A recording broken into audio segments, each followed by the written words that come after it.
Recycled agony. Brandon's eyes snapped open in darkness, his wrists locked into cold restraints as his stomach churned with dread. He knew why he was here. The string of armed robberies he'd pulled off had escalated, each one more violent than the last.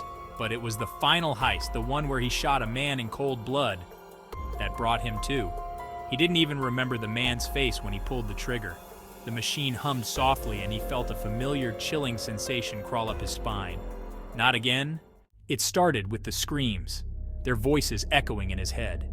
He was trapped in a nightmare of his own making, reliving the pain he had inflicted on others. A sharp jolt shot through him, igniting every nerve as he felt the agony of his last victim. The sound of their bones cracking, the tears streaming down their face.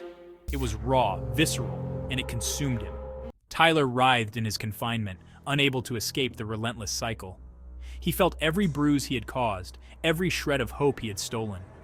The pain twisted through him like a living thing, and he couldn't separate himself from it. Each cycle was more intense than the last, tearing apart his sanity.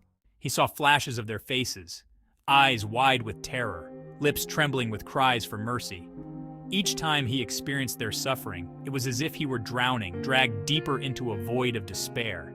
He was forced to relive their moments of fear and hopelessness, their pain intertwining with his own, creating a hell that never ended. He realized.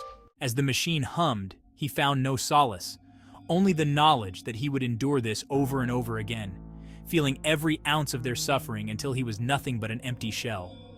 When the cycle finally ended, he gasped for air, only to hear the machine powering back up, ready to begin again. Tyler closed his eyes, knowing he would face it all once more, an endless loop of pain, a torment he had created for himself. There was no escape from this prison of his own making.